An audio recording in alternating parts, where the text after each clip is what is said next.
Olá, meus irmãos, a graça e a paz do Senhor. Estamos mais uma vez aqui com muita alegria para podermos estar compartilhando da palavra do Senhor, aprendendo e para colocarmos em prática em nossas vidas, a partir da história de vidas de homens, de famílias de Deus. E hoje nós vamos basear na família de o terceiro patriarca, Jacó ou Israel. Assim como temos feito a partir da vida de Abraão, que nós vimos, o homem que creu para poder ver, Isaac, o homem que desentulhava poços e foi uma bênção para sua época, para a sua vida, e ainda hoje referência. E hoje nós vamos ver a mudança radical que ocorre na vida de Jacó ou de Israel, o terceiro patriarca. Bem-vindo, que Deus abençoe e que o Espírito do Senhor esteja falando ao seu coração e possa trazer lições preciosas a partir da vida desse homem.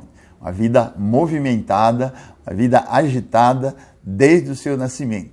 Então vamos meditar, Você é meu convidado e com muita alegria nós vamos estarmos aprendendo a palavra do Senhor com a vida de Jacó.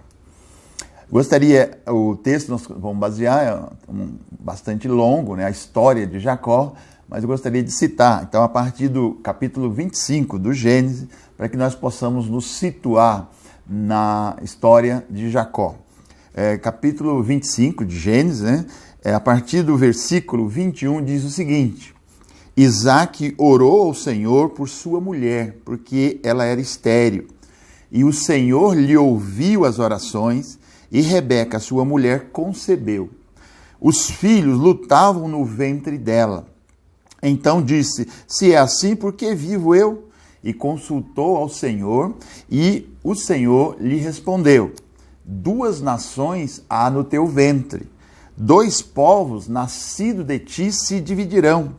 Um povo será mais forte do que o outro, e o mais velho servirá ao mais moço. Cumpridos os dias para que desse à luz, eis que se achavam gêmeos no seu ventre. Saiu o primeiro, ruivo, todo revestido de pelo, por isso lhe chamaram Esaú. Depois nasceu o irmão, segurava com a mão o calcanhar de Esaú, por isso lhe chamaram Jacó. Era Isaac de 60 anos quando Rebeca lhes deu a luz. Essa é a história do nascimento, do nosso personagem, do nosso patriarca, Jacó ou Esaú. Os dois eram gêmeos, E aí aquela história, irmão.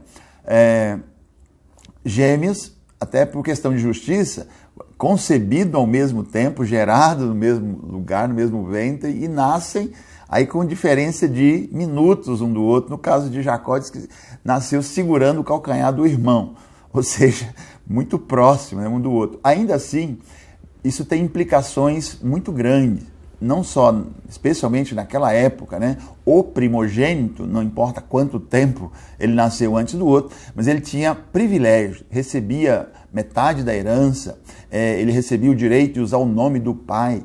Então tinha uma série de privilégios que até hoje, apesar de gêmeos, a gente tem hoje mais por brincadeira, mas um chega, não, eu nasci primeiro, os gêmeos têm essa, você é mais novo do que eu, mas nascemos na mesma hora, mas ainda assim essas implicações. Então era o caso aqui.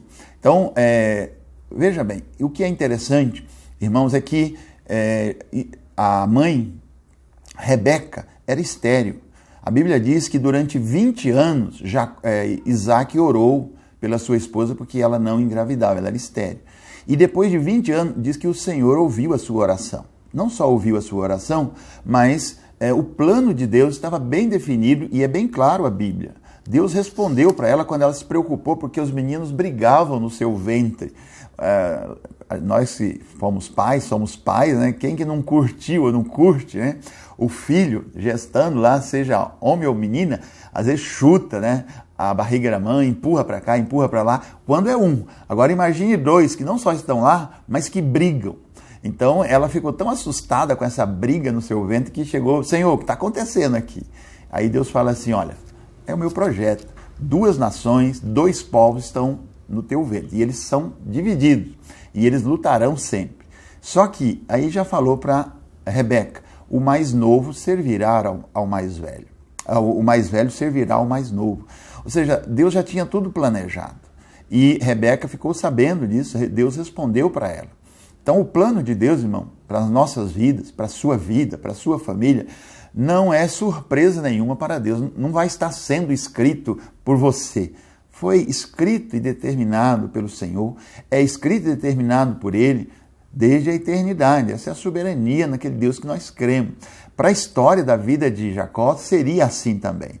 No entanto, nós vamos ver que esse homem, ele vive causando impacto, mudanças radicais na sua vida, sem levar em conta esse fato, muitas vezes na sua vida, e vai pagar um preço muito alto por isso.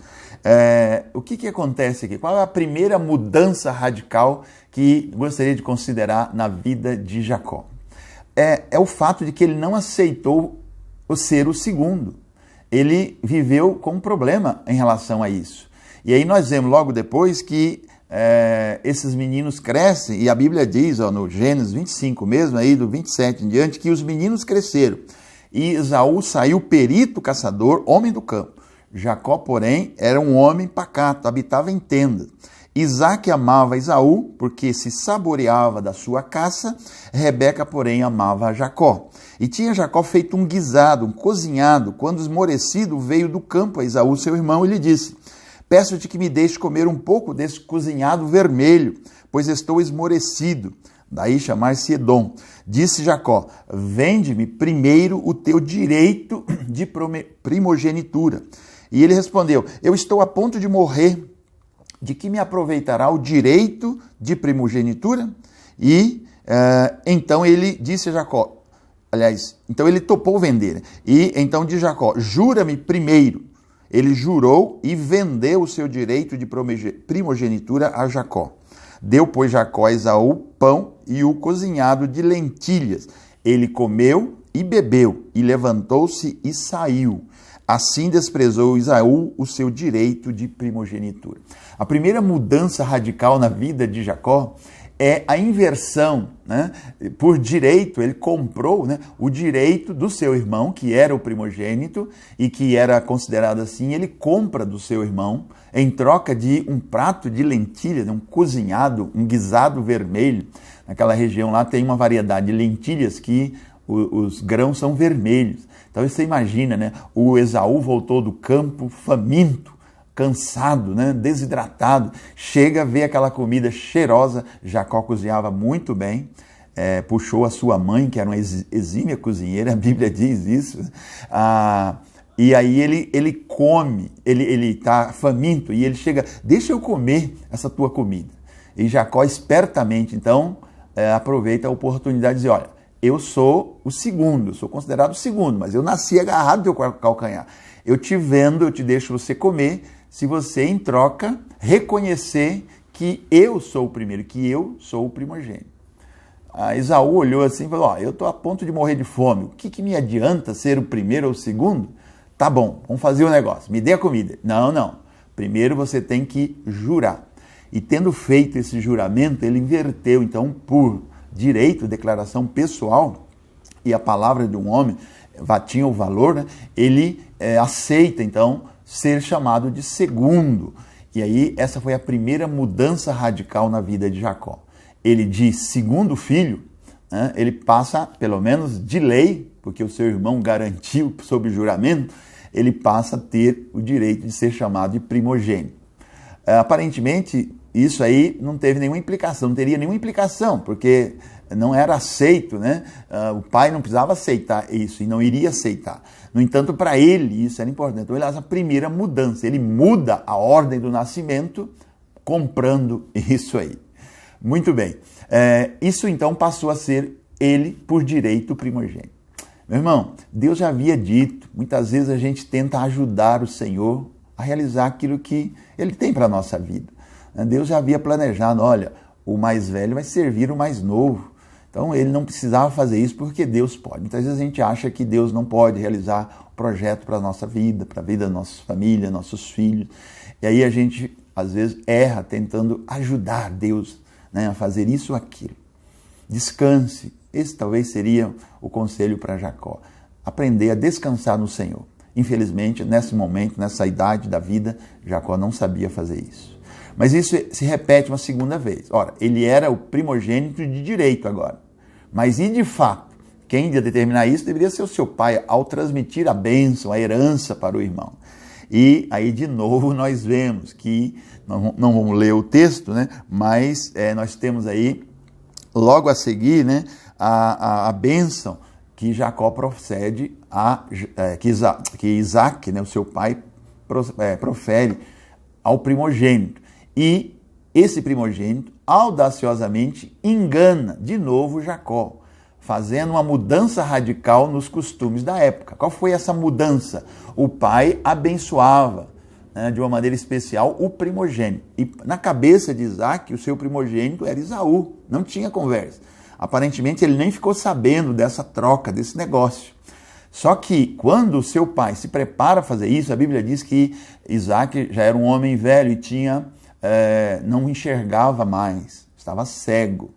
Nós podemos ver, inferir pela Bíblia, que Isaac viveu boa parte da sua vida sem enxergar.